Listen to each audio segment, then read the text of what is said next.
Hi everyone, today is December 15th, 2018, and this is the Duel Assessment, your podcast for Yu-Gi-Oh! Duel Links. My name is Green Ranger. And I'm Deck Tech. And this is actually going to be a special edition of the Duel Assessment podcast, which was spurned up last minute. And what this is the best of 2018 show. And even though there will still be more podcasts in 2018, maybe 2 more podcasts, there wasn't much going on. We haven't talked if there's going to be 1 or 2 more, but we do plan to do more. There wasn't much going on, so we came up with kind of like a compilation of the best cards in 2018, and you're in for a surprise, so we're not going to spoil it all here. But in Duel World itself this week, we saw the Sacred Light Dimension come late in the week. I think it was late in the week, because the other one took a while to end. No new card releases. Well, the card releases you get from the Sacred Light Dimension, but not a whole lot going on otherwise. It's kind of, I guess it's what we expected with them. Like 2018 winding down, they don't really want to have like a lot of stuff going on at the end of the year, so that's where we are. How are you? Yeah, I'm doing all right. I was looking for something kind of interesting to play. Because I have a couple decks that can compete on the ladder, but I just kind of wasn't feeling it. I've been more drawn towards playing with other stuff, so I kind of specifically sought out something to try to find some fun in this right now. And with the most recent release, the Secrets of the Ancients mini box, there was kind of a little bit of a hullabaloo about Armades, I think maybe you pronounce it, which is a synchro summon. It's a 5-star synchro summon, one of the ultra rares in the box that we talked about, of course. And the idea with it is that you could put this package with Junk Synchron, another of the URs in the box, 3-star tuner. When it's normal summon, you can target one level 2 or lower monster in your graveyard, special summon it. So effectively, if you have a level 2 in your graveyard, you just summon Junk Synchron, and it's like a normal summoning Armades, which is pretty good. It's a 2300 attacker, has a good effect. And so obviously with just like 2-3 cards, you can fit that into any deck that has a level 2 in the graveyard fairly regularly. Or you can use Akiza, and she's got a skill, what grows in the graveyard or something like that, which you start with a level 2 in your graveyard. So people were talking about maybe making her with that skill, and then this synchro summon as just like a package that you could put with lots of decks. And I was really interested in trying that out. So I bought the box a few times to get. So far, I have 3 of the Armades and only 2 Junk Synchron, so I'm slightly inverse on that, but I might do it with 2. And so I stopped buying it, but that was fine. But it spent like all my gems on it, only to realize I did not have the skill yet. So, long story short, that was kind of a disappointment, and I switched over to trying to skill farm for her to get more, to get the skill, and in the process, so I've been doing like actual skill farming, and then also I just played a little PvP with her. The skill that I do have with her that's good is balance, so I just played some balanced masked heroes, and won like 8 in a row or whatever, got up to legend, and then this event started, and so now I've only been doing the skill farming in the event. But all of that is to say that I did a bit of a whoops. Well, we're not seeing a card release set yet, so I guess you could get some gems back. Yeah, I've already started to recoup a little bit through the event, but man, this is a disappointment, I'll tell you that much. Yeah, well. Yep. Oh well. Sorry. Yeah, what about you? I hear you've been more successful in this endeavor. Well, I definitely did not buy the box as much, and last week I was talking about Tristan Vampires, and I kept the deck, and I went to Legend pretty fast. I think it was 35 games or so, and I got to Legend. And I did buy a little bit of the mini box, but I only have one copy of each card. So I have one Armades and one Junk Synchron. I think I was going for the Trap Trixes when I was buying the box, so I have a bunch of those, but that's not complete either. But I do have the Akiza skill because I did play her for a whole month when I was playing the Noble Knights, so I was able to get every single skill that she has. And I did play this in a vampire deck that got King of Games. And I did lose more games than I wanted to. Like, I won more of the Tristan Vampires. And it's just, I think these cards are just nice to have, even though I was losing a ton with them. So I'm not disappointed, and I'm back to having a gem surplus again. So nothing was really lost for me. So, Yeah. So it sounds like you didn't really have much more success with that specific card duo, but you were more successful in the general endeavor. yeah. Overall, Yeah. and I'm about to get to Legend 2. I think I'm on a 4-game win streak with Tristan Vampires. So, Oh, nice. yeah, I'm glad the skill's working. If I can only get King of Games with it, then I would truly proclaim success. But we're not there yet, so we'll see. Yeah. Well, hopefully, fingers crossed. Yeah, I mean, it just made so much sense. I'm waiting for other people to get. I'm hoping to be the first, but some probably already got King of Games with Tristan Vampires. Yeah, but most of them, if not all of them, do not have a podcast. So you can still pretend like you're first, and That's true. more people will hear you say that, probably. It's true. Yeah. So, yeah, get Tristan and get that skill. So, all right. So this week in esports, there is one event that happened and one that is happening tomorrow. The Duel Links Meta Weekly number 50 happened on Wednesday. And this is... Now we're kind of continuing the onslaught of vampires, which we'll talk about soon. But 1/3 of the decks were vampire decks, even though only one made it to the top 4. And the thing that we see in common with the top 4 is everyone is playing a Shizu using Sealed Tombs. So that kind of makes sense, given vampires were 1/3 of all the decks. Yeah, and as we've talked about before, the skill also has some splash value against other archetypes too. So it's like when you have something that can counter the most popular deck and also isn't useless in the other matchups, then that's pretty solid. Especially when the most popular deck is this popular. You know what? I lost a game on the ladder against the old Shizu skill, which is No Mortal Can Resist. And I was wondering if that was better, because you could use that more, and the cards just become useless in the graveyard forever. Like, I was wondering if that was better, and I mean, it probably isn't if no one's using it in the tournament, but it made me think if it was better. Yeah, does No Mortal Can Resist, does it hit both players? No, just their opponent's monsters, and it's like every time you have 1,000 less life points than your opponent. So Interesting. Yeah, I don't know. Maybe it's just the prophylactic nature of Sealed Tombs. You could do it ahead of time, kind of buy yourself a turn if you need to. But that's and it hits them for 2 turns on one. Yeah, the prophylactic nature. That's true. Yeah, so that's kind of like the one major difference I'm seeing. Maybe that's why they feel like you have to do it. It can lock your opponent out for a turn if you have the advantage. So that's pretty good. Through the top 4 here, Edu16, who got 3rd place last week, got 1st, and this is the Sealed Tombs Banish Control. This is the guy who's known as playing the Celtic Guardian in the side deck, so it's back. And notably, this is a 24-card deck. All your control cards, the Amazoness package is here as well. And they do run the 2 Magic Deflectors, which is pretty good against the Vampire Field spell. And Continuous spell, too. So, yeah. Yep. Yeah, I don't remember how different this is from last week's, but it looks pretty similar. Yeah. Yeah. Cool. Congrats to him for, doing so well 2 weeks in a row. 2nd place, Minato, Destiny Heroes, Sealed Tombs.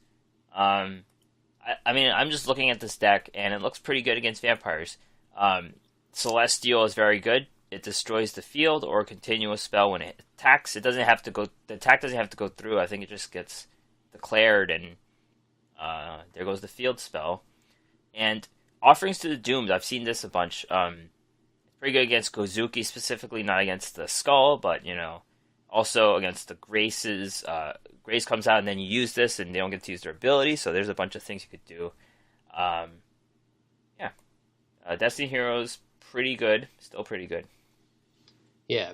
So now that I've finally played a little bit of Destiny Heroes, I learned a tiny bit of how to play it better. One thing was like with the mask change.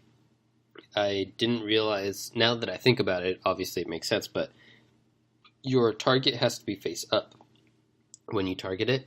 So, like I would summon my guy, my drill dart or whatever, and they would Paleozoic it, and I didn't realize that I had to mask change at that point, as Right. in response to save my guy.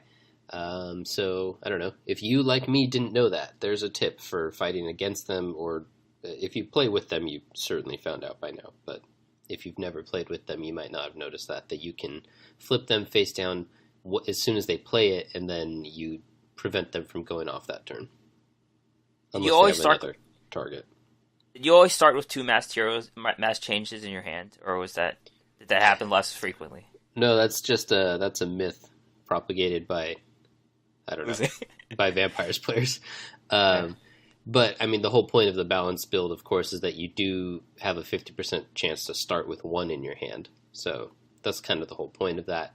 Obviously, with Sealed Tombs, you don't have that anymore, but you get to play with a slightly different ratio of cards. It's not that different of a ratio, though, so that just kind of tells you how little this deck cares about doing the balance math, is that it really only changes like a couple cards in your decks, and often you can do that without hurting too much. Yeah. Third place, KC Full Sealed Tombs Vampires. This is slightly different. I mean, we're seeing Econ kind of drop out in some of these decks. So there's two Hey Trunades instead of the two Econs. You've got two Sphere Creos and Paleozoic Canadia. The build I'm running has Mirror Walls instead, and that's because I'm using Tristan. And often you see the Mirror Walls in the Bandit skill because you lose the life and then you steal their card. So that's why Mirror Wall, Cosmic Cyclones are good. When you go to Shizu, I guess you don't need those cards, and then you could use better cards like Paleozoic Canadia. That's why it's there. So. Yep, all of that makes sense. And third place, Renato V, Sealed Tombs Bujins. This is... the Bujins are listed as a Tier 3 deck in this website, and this is a very aggressive build. I've always been used to them being a grass deck, and they're not really a grass deck anymore. But Fire Formation Gyaku is definitely a very aggressive card, and then it also powers up the Bujins. You lock them down, and they get those 100 attack points. So, I'm glad this deck works. There's not a lot of other Bujin helpers like the Hare and the other one, the Sinew, I think that's called. And Ties is in this deck. There's the third Bujin Arasuda to go with the Mikazuchi and the Yamato. So, yeah, very powerful deck. Yeah, this is more of like an aggro tempo build, because you have a couple guys who are pretty good at just attacking, the Yamato, the Mikazuchi, and to a lesser extent the Arasuda, and then you just kind of lock them down with the Canadias, the Fire Formations, and if they try to attack into you, you've got the Crane to just mess with them. So, seems pretty solid, pretty good as far as like just a tempo control type deck. I don't think I have the cards, but if I do, I'd like to try this out. It seems fun. Yeah, I think I'm short one Crane. When you get the three Yamatos, it's pretty good. They always back then, I say back then, but when Bujins tried to make it, they always did use restart, so you could try to get at least one Yamato in your hand, and then you're good. You could just guarantee the Crane in your hand for that turn. So, yeah. Yeah, I guess the Ties does that a little bit too. Yeah, if you get the other guys out, yeah, it's true. Yeah. So maybe that's your slight protection, or like help with consistency. If you So, if you draw the Arasuda, you get screwed though, because you can't you can't use ties after that. oh, huh. Like two of them are in your hand, and you can't get the last Arasuda out from your deck. So then you're stuck with the kind of two cards you can't use. Uh, huh. Well, I mean, I guess you're just taking that risk. Yeah. Oh well. It's cool. I like it. So that was Duel Links meta. Duel Links Pro Tournament 20 is happening tomorrow. Um, we have a link for you to sign up here. It's $2.50 to get in. So there it is. Yeah, hopefully we'll try to get this out quickly so there's still time. Should be out today, so depending on when they close signups and stuff, you should be fine if you're interested. Um, I'm not sure how much of a different player base pool. It's definitely some of the same, some different people, but it might be a little easier than the regular group. But it could be the same people playing, so it's definitely a step up of the Kaiba Cup, and you could win real money, of course. So there you go. Yeah, I would assume that it's going to be about the same caliber as the Duel Links meta. I know there's a lot of crossover in the players, and also the fact that it requires a even a small cash like entry fee means that I think kind of only more serious players are going to sign up. It's also slightly less well known, so again, more serious players probably. So I think it'll be a really tough competition, and hopefully we'll see some cool stuff or next week when we talk about it. Yep. All right. So you notice that the Duel Links meta update. Oh, the Duel Links meta has updated their tier list. So what's the update? Yeah, so they try to fairly regularly update their tier list, and they've done so again. Let's see, this went live, I don't know, very recently. Oh, December 11th. Tuesday, Monday. Yeah. Yeah. So the changes were they've upgraded Banish Control to tier 2, and then it went on to, like we just said, win the Duel Links meta. So that's gone pretty well. The very next day it did that.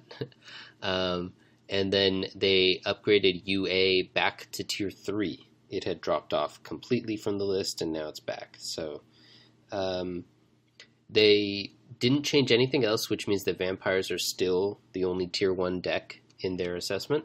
The rest of the tier 2 includes Blue Eyes, Masked Heroes, and then tier 3 is a lot of decks you see every once in a while: Bujins, Buster Blader, Fur Hires, Gemini's, Spellbooks, and then now UA. They've talked about in this and in other places that whole What Grows in the Graveyard plus Junk Synchron combo that we talked about, and seen how, discussing that might shake things up, it might not, but that's kind of like the thing they're keeping an eye on for future changes, as well as, of course, any cards that come out between now and whenever they do the changes. So, that's kind of it. We've seen these tier 1 and tier 2 decks. Blue Eyes has dropped off a lot, so that might fall to tier 3 in the next one.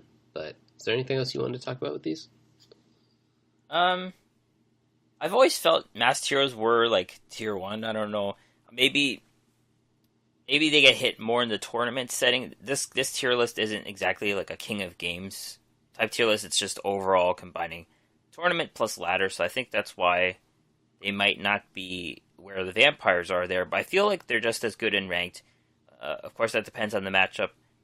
I feel like I've seen a lot of Blue Eyes, but that might just be lesser players just getting to know the deck, and they're taking it up and they're playing it worse. So it hasn't seen. I haven't seen it drop down in numbers, but I have seen it.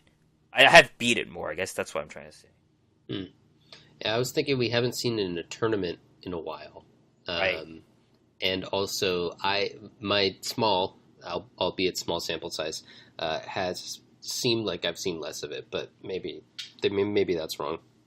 I do think that Blue Eyes is an easy deck and a fairly cheap deck for newer players, especially if you want to just put in a tiny bit of money to buy it twice instead of buying like a whole box multiple times through.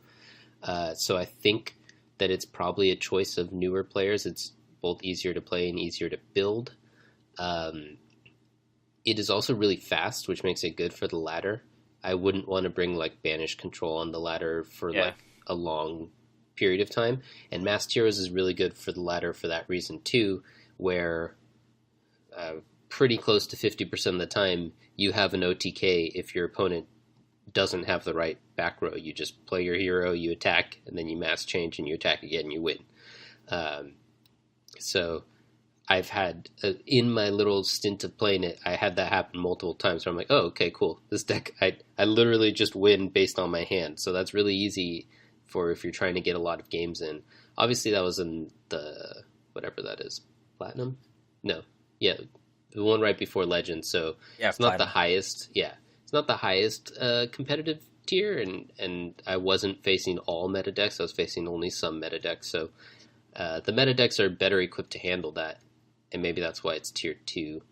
But I agree. I think it's a really good deck, and it's especially good on the ladder because of those quick and fairly easy games. Whereas vampires, I still kind of just let them do their thing, and then when they decide if they're done or not, then I'm like, okay, do I have a turn? Do I win? Do I lose? Like, you Right. tell me. Right there, them being better against vampires than most is what makes me say that whatever. Because I've lost my share against masked heroes, and the whole losing life points thing definitely goes as a disadvantage. And masked heroes have a ton of cards, Drill Dark being one, especially powerful, and Celestial, and the direct attacker. So they're fighting for it in the ladder fairly evenly, I must say. Yeah, I think the direct attacker in Anki, of course, is really strong. Perhaps it's a slight liability in that a lot of people are running Drowned Mirror Force, whatever it is. Yeah, Yeah, yeah. Drowned Mirror Force now. And so every once in a while, like I think it happened to me once, but you have to be careful about it. And once you are kind of playing around and careful about it, then the deck's incredibly powerful. So I don't know. We'll see if it goes up or down or what. I do expect Blue Eyes to go down though in the next one, unless something changes. So that is to look at the meta. Hopefully that would help you gain some ranks and get some rewards. Yeah. The event that happened this week, the PvE event, DD Tower Sacred Light Dimension. This is the third one like this. I think there was a fire, there was a water, there was a dark, and there was an earth and a wind. So this is the fourth one, and there are Fifth, some right? improvements. Didn't you You just say combine four? two of them. Oh, okay, Yeah, right, right. You're right. I forgot about that. Okay, they're cool. like these two attributes are boring, so we'll just combine them, and then here we are. It's fair. So there are some differences. When you lose, you get a skill called Willpower, which gives you a passive buff for your next game. There are LP tanks, which help add your maximum life points, and they give you some accessories. They get the White Magician Pikaru accessories just from doing the levels, so those are pretty free. And then you get the Gradius ones for getting those mission completion benchmarks. And they give the Gradius icon for 100% mission completion rate. I've never played the Gradius games. I think that stuff was like came out in the 80s, so I guess I wasn't born yet, so I guess that's why I didn't play. Yeah. Yeah, same. Uh, I don't know. For these events, I pretty much just auto duel until I die, and then I let my stuff refill, and then I auto duel again till I die, and then only after I die like multiple times in a row do I actually step in and actually duel it. I know you really like these events, but they're not for me, I think. I had to step in this morning. Like you could pull all the synchros you want in a deck. You could pull all the equip spells you want in the deck, but the auto duel just doesn't do it. So it sucks. Yeah. Oh yeah, so you're trying to get all of the things, right? Well, I let them slip. Sometimes I just get one, and I'm like, I'm just gonna move on, and I have extra time when I want to hit a benchmark. I'm not gonna go for the 100%, but I might just go for the 60. 'Cause I Okay. want to get this Victory Viper duel mat. That's pretty sweet. There's no Victory Viper on it, but it's got the four other cards that kind of look like Victory Vipers.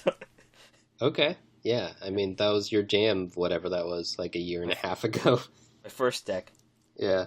So I'm like, okay, sure, I'm cool with it. I might do it. Usually, what I do is I just let it auto duel, Yeah, and then it'll pick up, like one or two of the things, and it's then good enough. at Two the out of three is good enough. Yeah. yeah, and then at the end when I go back, like at the end of the event after I've cleared all the levels, then sometimes I'll go back and do any of the easy ones that the auto duel missed.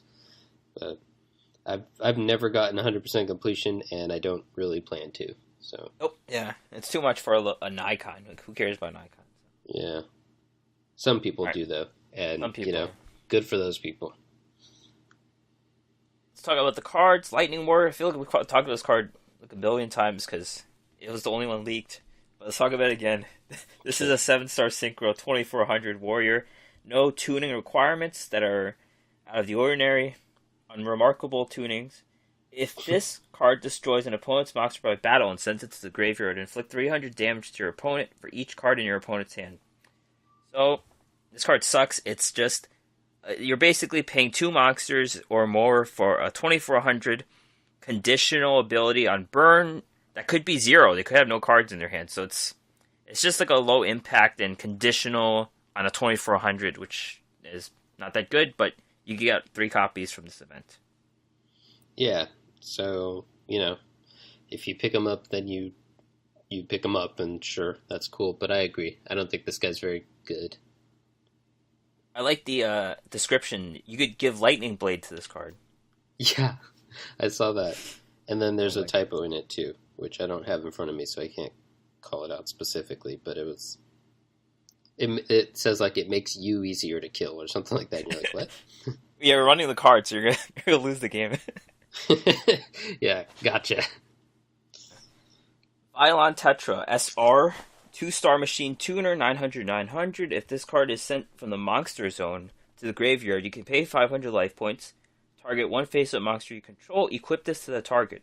If the equipped monster will be destroyed, you can destroy this card instead. So Vylons failed big time when they came in that box. I thought there was going to be a lockdown with Epsilon and that equip card that kind of made them OP, but it never worked out. And I think that had to do with the speed. And this is a tuner, and you kind of want your tuners to be faster. Like we just talked about Junk Synchron with Akiza's skill. That's really fast. You could get your synchro out in one turn. Unfortunately, this guy does not do that. You just have to do 2 turns. It's a nice card. It's protection for a Power Tool Dragon or Vylon, but it's slow. So that limits its upside. Yeah, I think this one's like it's worth trying to get. I don't think it'll see any play right now for those reasons you just said. But having a little bit of protection for your guy, it's like that's never bad. It's something that you can consider. Right, and it's like it's a light tuner, and you could use it for anything, right? Like it doesn't have to be Vylons, so it's just another tuner to have, which is nice. Like you could just look at all your tuners, and eventually one will fit in a specific deck. So yeah. Right, yeah. Like you said, it's at some point there's going to be a deck that specifically needs light tuners or specifically needs level 2 tuners or whatever, and then this will kind of be one of your options for that deck, whatever deck it ends up being, and it might be the best option. So I'm hoping that I get a few, 2 or 3 of these. RNG, the gambling in this box. Yep. Diana the Light Spirit, 4-star Thunder, 1700 1000, cannot be normal summoned or set. Must be special summoned from your hand by banishing one light monster from your graveyard. Once per turn during the opponent's end phase, gain 1000 life points. So, I think you like these cards more than me, but it's not a horrible card. It comes out for free on a fairly easy condition. You get life every turn at the end of your opponent's end phase, which is a bit unusual. There's a stupid combo. You could do a Fire Princess, so you gain life and they lose life, but I don't really see how this card fits, but it's not horrible for being a free card. Yeah, this is another one. I don't think it'll actually see play. Like you said, I do like these types of things, and a free summon, it's always like worth considering. This condition, like you said, isn't that tough, so it's worth considering for that reason too. And all around, I think it's an okay card that doesn't have a home right now. I think the problem is that for its effect to happen, you need it to live. and it doesn't have particularly good stats. So it seems like it might be stronger just as like a ramp type card or something, and we have a lot of those already. And so I kind of suspect this will never see play, even though it's like an okay card. Yeah. Lightning Blade we already have. It helps the Lightning Warrior for sure. The rare card Layered the Light Liberator. 4-star fairy, 1400, 1500. Add 2 of your removed from play fairy type monsters to your hand each time a counter trap is activated. So this is kind of like the Superb Taya where they had a bunch of counter trap cards, and that's where this fits. But it's only got 1400 attack. It adds the removed from play fairy monsters, which I guess you have to have those that set up for to have those removed from play, and like what were they removed from play for? So it's kind of it's like it's something, but it seems too like late game and too slow and too extra to be worth anything. I think Is Diana a fairy? I don't have it up in front of me. Thunder, Oh, Thunder type. okay. Yeah. Yeah, so it seems like it kind of wants to go with this one and then the light rays that we're about to talk about. Yeah. But I know one of those is a dragon, the other one's a warrior, so it's a little weird. If they were all fairies, then it would like kind of all work together pretty well, and I still don't know if it would make it any of them playable, but at least then it would make a little more sense. Yeah. Light Ray Diablos. 7-star dragons, 2800, 1000. Cannot be normal summoned or set. Must be special summoned from your hand by having 5 or more light monsters with different names in your graveyard. Once per turn, you can banish 1 light monster from your graveyard, target a set card your opponent controls, reveal it, put it on the top or bottom of their deck. So, obviously, this card gets killed by the second sentence where it says having 5 or more light monsters with different names. So that's 2 really really tough things happening there.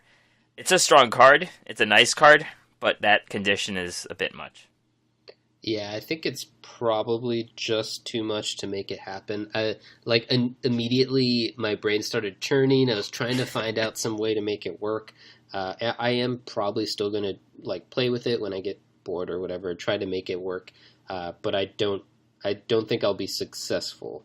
One of the things, so you wrote in the notes that maybe like a grass Bujins thing, the older style Bujins, that sounds promising. I was thinking like maybe we could do this with Cyber Angels because everything in it's light already, and this helps you clear one of the back row, and I don't know. Do they have 5 monsters with different names? I'm wondering. They have the petite, they have the... Three of the girls. 1,000 hands, and then they have the 3 different... Okay, yeah. Yeah. So they have at least 5. I don't think that's the way to save Cyber Angels, though. No. But it's an option. Yeah, it is.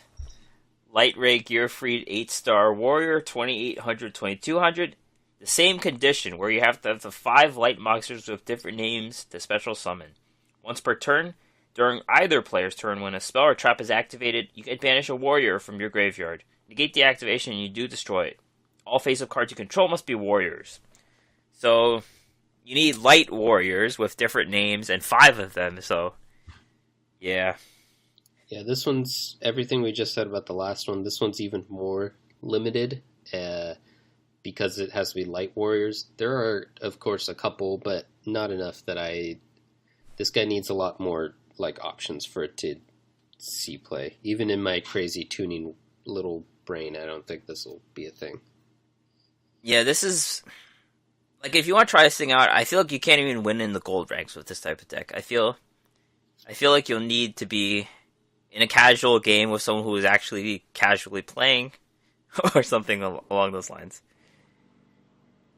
I was thinking maybe like BLS is the one thing that this makes me think of. You need the darks though, right? Kind of. Yeah. I don't know, man. This is too much. Too much. Too much. And I noted the Dark Witch because she got censored, so that's what...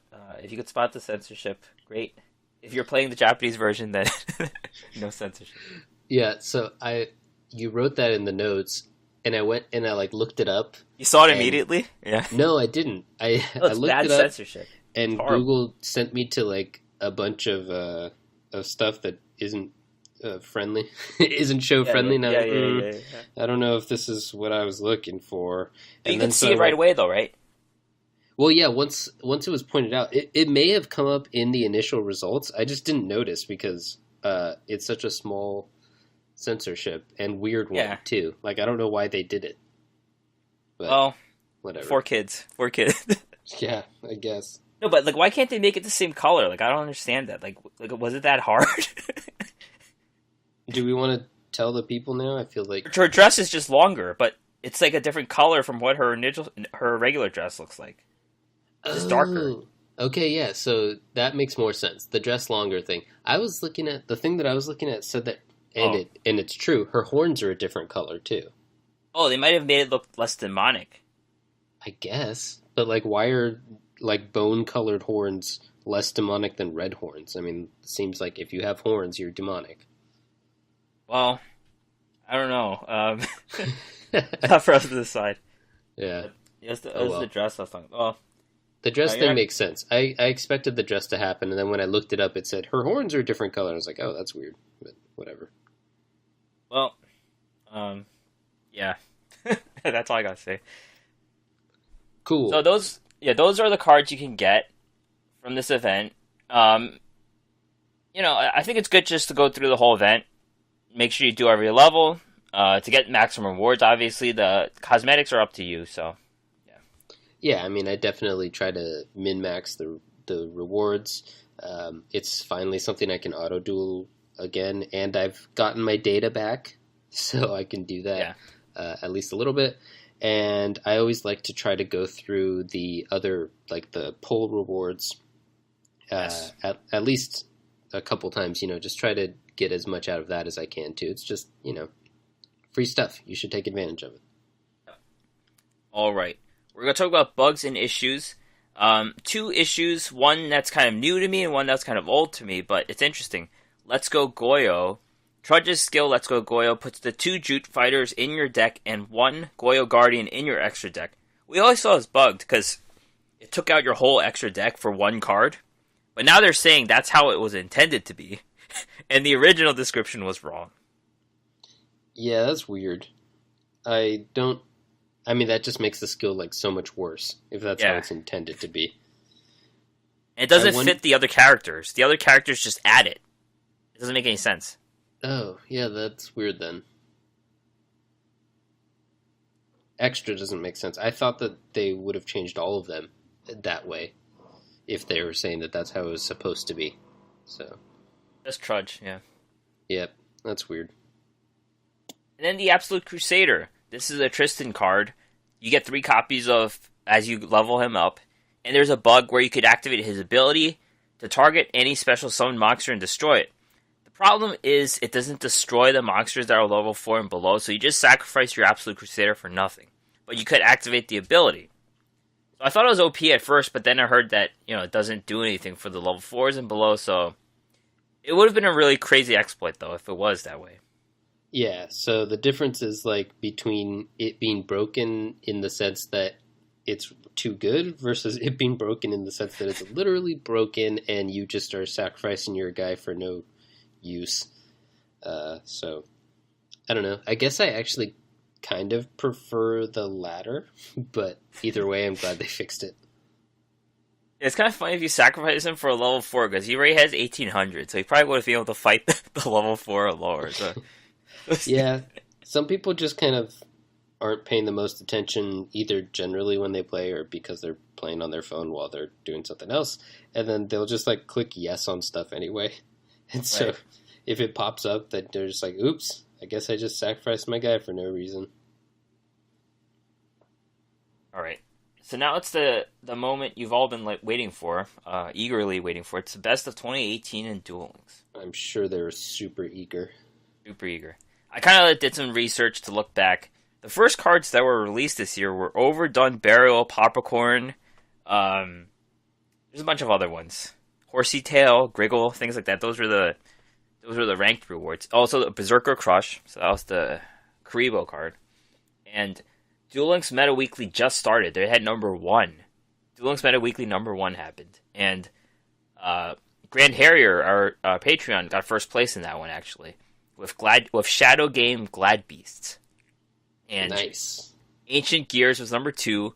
There was a Worm Burn deck number three, and a Shadow Game Red Eye Zombie I think was the fourth spot. So it's Red Eye Zombie was still around.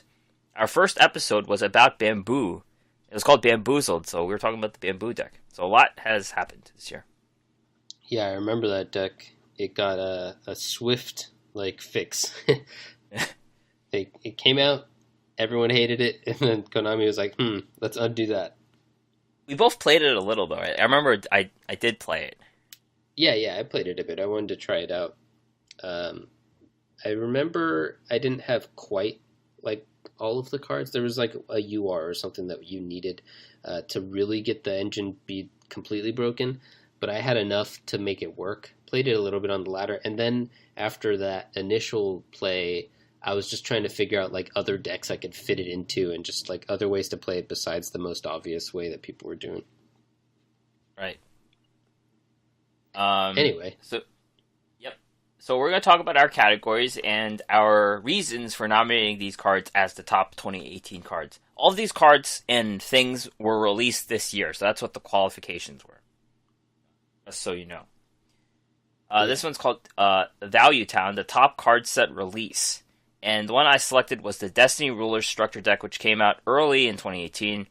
And, you know, we kind of tag teamed on this one. Like, we kind of both have the same deck it talks about. Yours talks about two decks, but it both kind of goes in, like, you can't be Masked Heroes without Valiant Souls or Destiny Ruler. So, yeah, yeah. So that was mine, the Valiant Souls box. I selected it to be a different choice than yours, but also B because, like you said, it has Anki, it has Mask Change, which to me is like the more important part of the Masked Heroes. I think right. that's like the reason to play it. Whereas the cards in Destiny Rulers, which includes like the Drill Dart and the what's his name, the Celestial, right? Yeah. So those are like the really powerful support cards that kind of allow you to play it. Whereas the ones in the Valiant Souls box are the reasons for you to want to play it. It also gave us some of the Amazoness cards, specifically the Onslaught and the Baby Tiger and probably a couple other things. And it gave us the Witch. I forget her name Right. exactly, Sure. but the one where you tribute the trap cards to summon her to kill your opponent back row. Love that card. Valiant Souls wasn't bad. They had all the Gearjas. They had Paleozoic Canadia. So it was a really good box. Yeah, I think that. So I mean, basically, all of that is the reason why I picked that. I think it was probably the best box and the best just overall set of cards from the year. Good stuff there. Yeah, I was just thinking Destiny Heroes are still around. They've just had significant longevity. We're talking about 10 months here. And they couldn't be where they are without those 1600 attack monsters. Of course, they were running the fusion for a while. They still run the fusions. The other two fusions that you use sometimes. That's kind of dropped out of the meta now, but they helped make the deck. So yeah, that for sure. Good pick. This is the biggest cheese, the most offensive archetype that we hated the most. I'm going with Sylvans. Came out with the Rise of the Forest, I think it was called. I think the RNG nature of it. I think the carrot also. The carrot, they wouldn't be how good they were without the carrot, and of course the Rose Lover. So the RNG nature of it, and also I mean the mushroom, of course. The mushroom, 5 cards. Yeah. So all of that combined, kind of, I hated it. So I'm glad they're gone.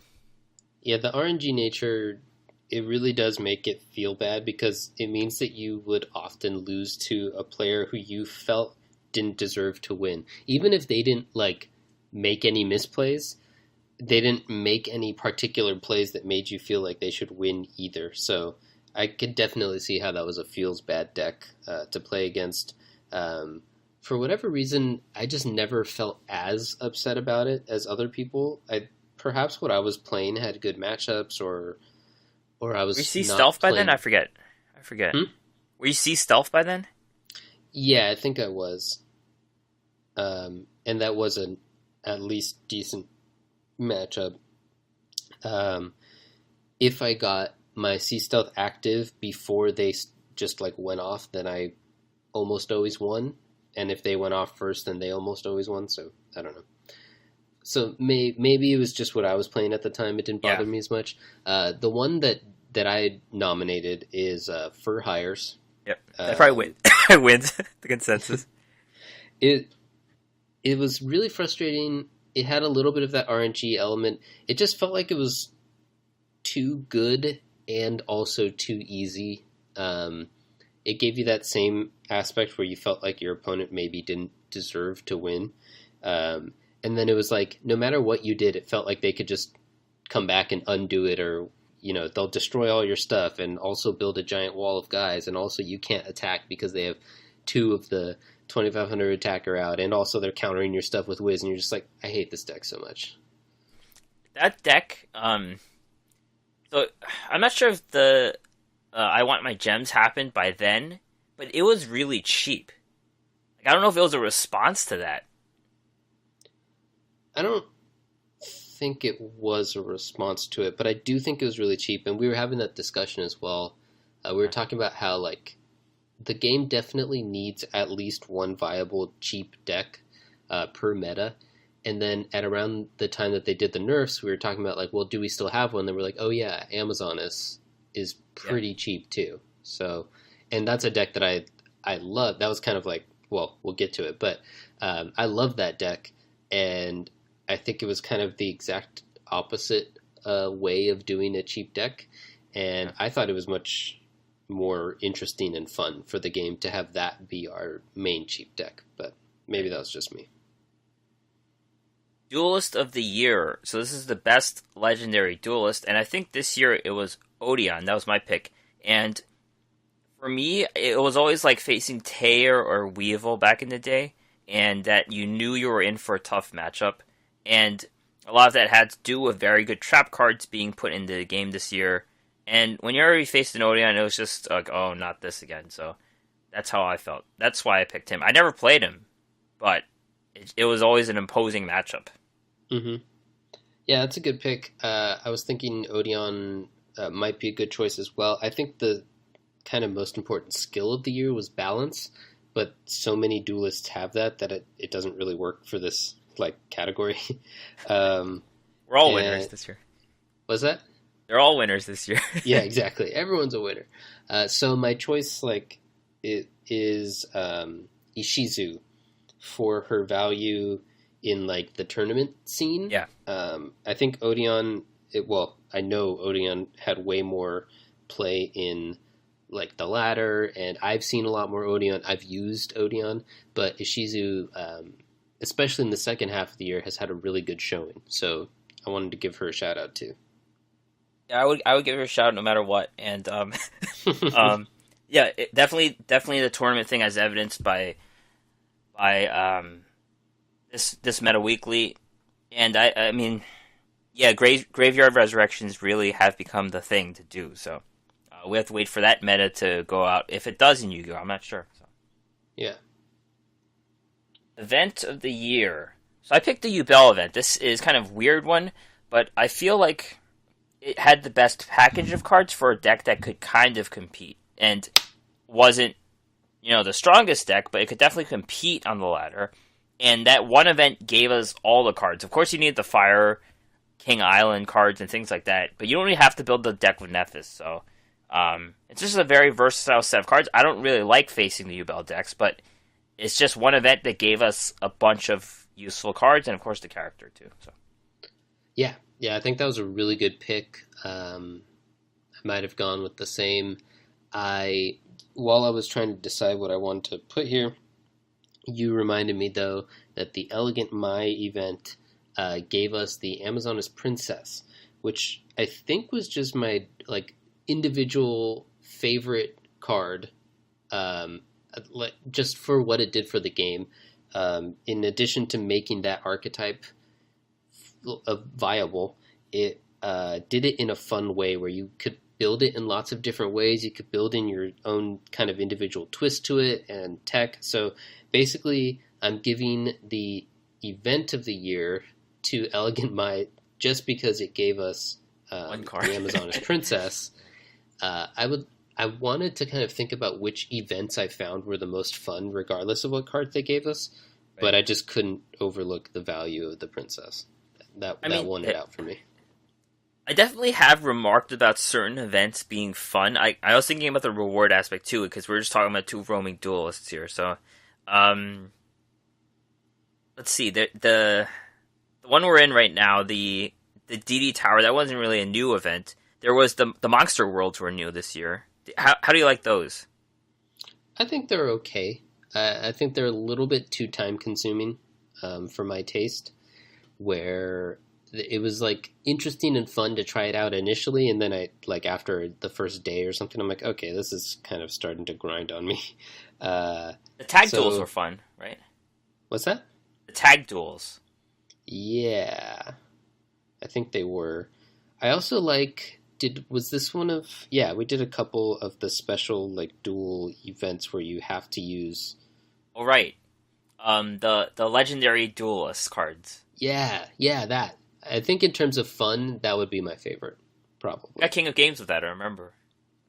Yeah, that was dope. Yeah, that was pretty good.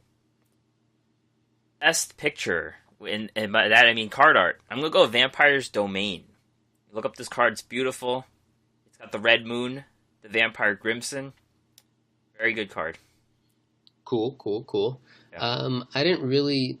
So generally speaking, I'm not actually a big fan of the Yu-Gi-Oh art. I think it's generally of lower quality than other card games I've played. I think it started out as like a budget thing, and then it kind of just became like the flavor of the game slash maybe a self like a joke on itself or something. I'm not sure exactly, but for the most part, I'm not a huge fan. I did, however, there are a couple cards that I like. I'm terrible with card names, as you guys know, and so I kind of tried to find the first one that I could think of that I really liked is one of the new cards, Powered in Zectron.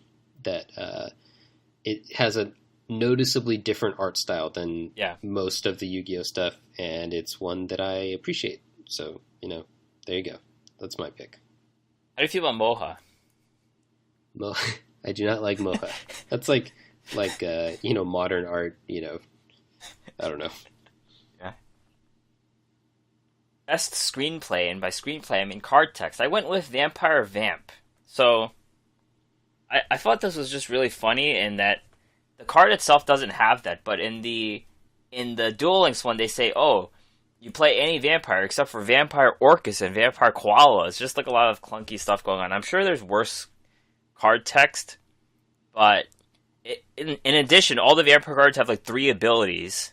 So then they add this text about Vampire Koala into the 3 abilities. Just like a whole wall of text.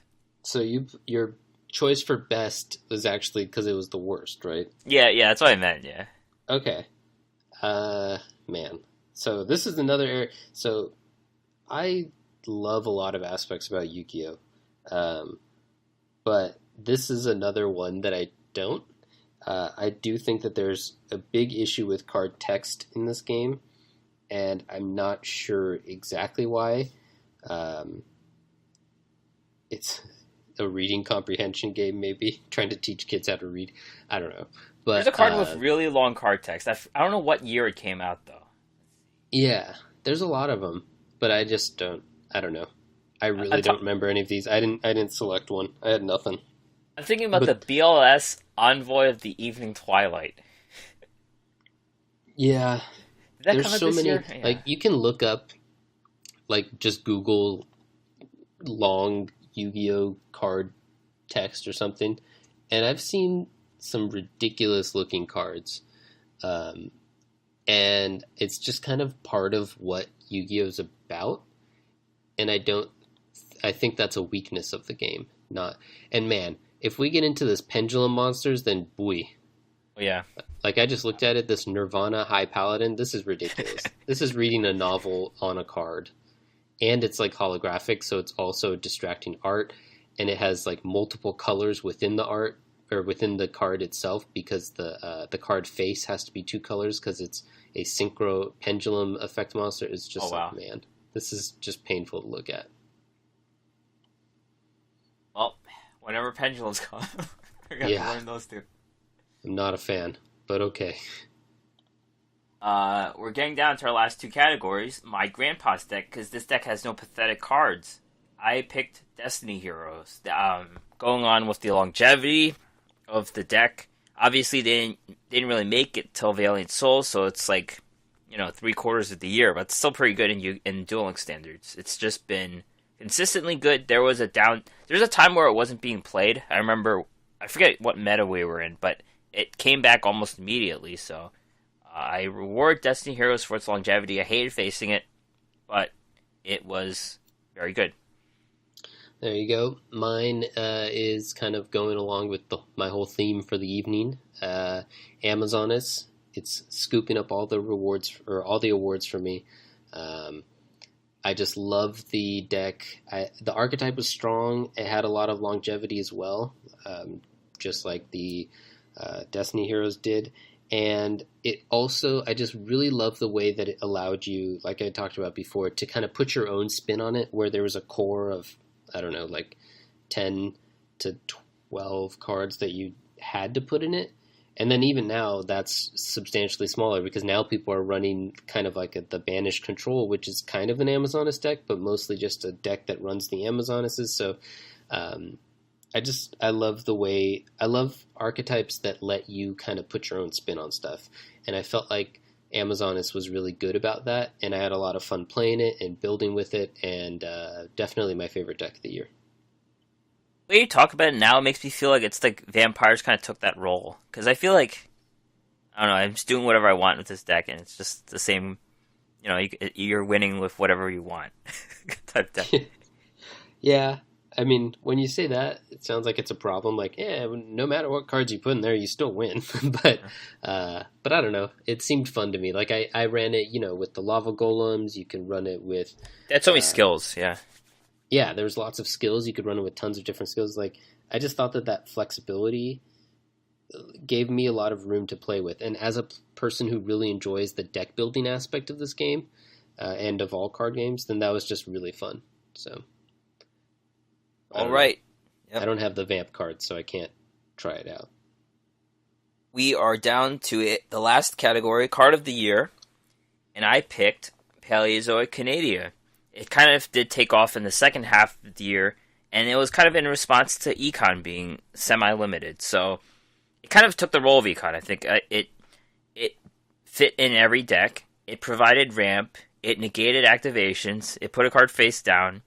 It was it's immune to monster abilities. It just became really good. I feel like it's going to get nerfed soon because it's being used everywhere. So, yeah. Yep. Incredibly powerful card, like you said, almost ubiquitous. I don't know if, it might get nerfed soon. We'll see. But yeah, it's played in everything, so that is one of the things they usually consider when they want to nerf stuff. And the reason why they play it in everything is because it's really good right now. My pick, no surprise, Amazonas Princess, for all the reasons that I said in the prior couple sections. Just love the card. Love what it did for the game. Love the deck that it kind of helped build. I want to give a special shout out to Sea Stealth Attack, which did not win any of these individual categories, but which was like my second choice for a deck that I really enjoyed for the year, and just kind of a fun overall thing. So that's it. I mean, obviously there's going to be more cards released in 2018. But we felt like we had to talk about these cards. Yeah. So. Plus, now we're at a respectable time for our show. We've done it. Yeah, we Hooray! did. For the awards show. The awards show, yeah. So, upcoming news, Esperoa is coming to the gate. So there he is. we're talking about Hasselberry for a hot minute. Hasselberry probably will be the event of next week because it is mid-December. So his cards were leaked. So we have the leaks here. I have a bit of a problem with this card. It's called Giant Rex, but it has a tail. Like, it has a sail, I mean. So it's not really like a T-Rex. But there's that. And I'm going to talk about this. There's also the card Little D, so for the memes, Yes. Little D is given out as a reward.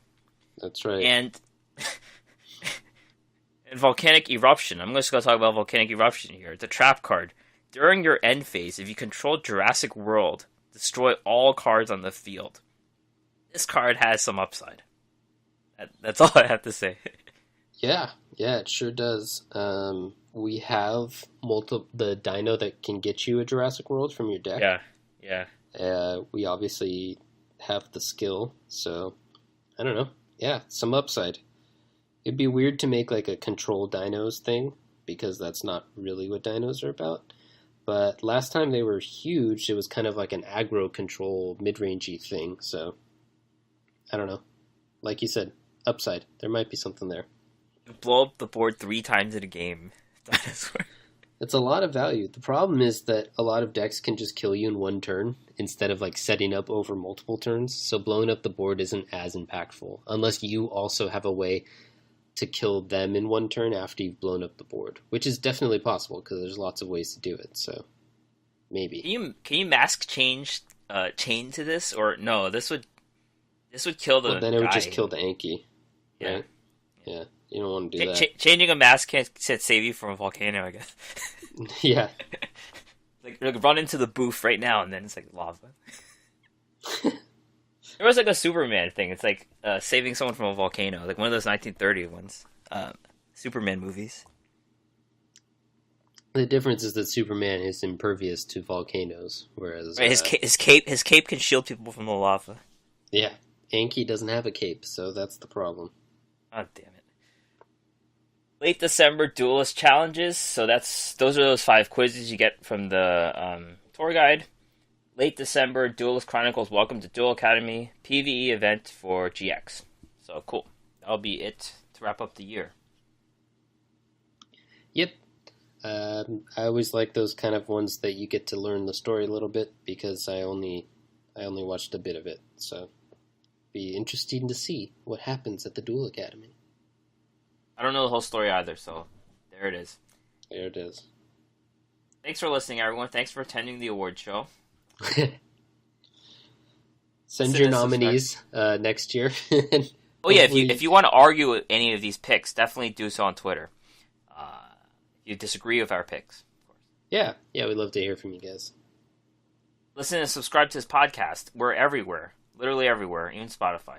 Check out the podcast and more at our website, theduelassessment.wordpress.com, facebook.com/theduelassessment. If you like what we're doing, if you want to help us, patreon.com/duel_assessment. Email us with anything, duelassessment@gmail.com, and you could argue those 2018 Cards of the Year picks on Twitter, duel_assessment, me at Green Ranger CCG, deck tech at HS deck tech. Yep, love to hear from you. All right. That's it. Our show's over. Thank you for listening. Good night.